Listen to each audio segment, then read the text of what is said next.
You want to start the evaluation of the Dac EV12DD700? You want to take advantage of its two channels, capable of generating signals from low frequency to Ka band in multiband and simultaneously? You want to benefit of its digital features, enabling unprecedented levels of dynamic RF system reconfiguration on the fly? Here is an overview of the EV12DD700 FMC EVM evaluation board, giving access to the Dac 2 RF outputs and a GUI allowing to access and configure its registers.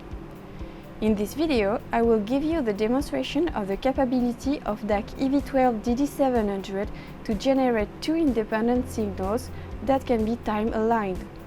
This permits to introduce a delay in picoseconds between the two channels to take into consideration the environmental differences between the two output signals paths. Here we will compensate the mismatch due to the PCB and cables.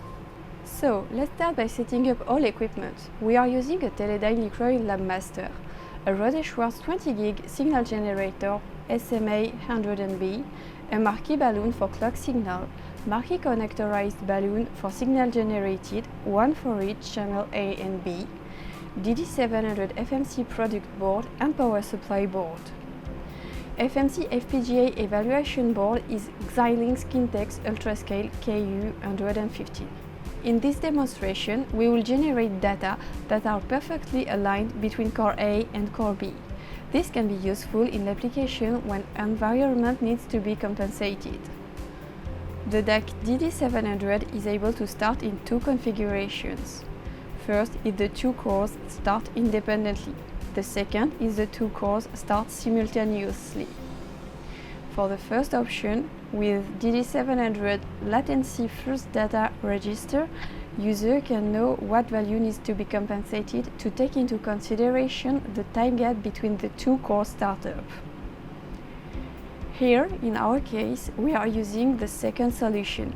The DD700's core starts simultaneously, so we do not need to compensate this delay. This leaves the delay induced by the environment. The following method is proposed to compensate it and have two perfectly time-aligned signals, whatever delay is introduced by layout, connectors or cables. First step is to put the component in ramp internal test mode, then perform a sync. This ensures the startup of the two core is simultaneous. Second step is to measure on an oscilloscope the delay between the two ramps. Knowing this delay allows to write in the TX delay register of the FPGA to compensate this setup or environmental gap. The finest step delay that can be programmed is 16 times the sampling clock. Now let's get started. If not already done, plug the EV12DD700 FMC board on FPGA carrier board. Power up FPGA board. Power up power supply board of EV12DD700. Connect USB connector to the PC. Power up the board. Be aware, Dac switch must remain off. Launch the GUI. Check that in the initialization tab, the FMC board is detected. Connect SMA clock connector on clock input. Turn on clock 10.8 GHz 5 dBm. Switch the Dac switch on. Perform a software reset of the component.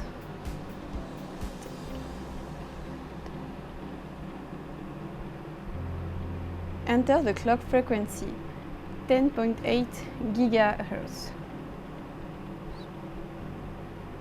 Enable the SSO, slow synchronization output. LED 16 and 17 should light up. It shows that the QPLL is locked. Select the 8-bit mode. Perform the eye synchronization procedure. See eye centering procedure in the user guide for more details. Select the good parameter for the loop alignment. We can see how well the sinus is defined on the LabMaster. Now, with the ramp test mode, we can see the impact of the environment on the two Dac core output and measure the delay between the two outputs. Here we have put the component in ramp mode. We can see on the lab master that the two ramps that starts not at the same time. We have measured the delay. Using this development GUI, I have access to the TX delay registers of the FPGA, and I can modify the delay value of the send sample in the FPGA. I will change the TX delay value on the GUI. Open the pattern generator and configure the desired pattern. Now we can start to configure the signal generation. In this video, we will perform a measure in the following configuration. The two DAC outputs at 215 MHz for sine wave generation.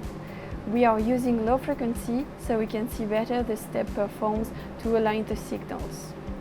In a real application case, you can use every frequency reachable by the EV12DD700 to generate your signal and perform alignment using the same steps.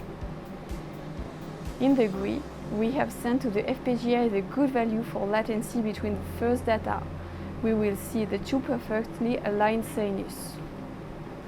We have reached the end of this video. You have learned how to get started with the evaluation board of the EV12DD700 FMC EVM to evaluate the synchronization possibility of the two cores. The evaluation board is available so you can start your developments and test right away. If you have questions or if you are interested on the EV12DD700 FMC EVM, please contact us using Teledyne E2V hotline email address.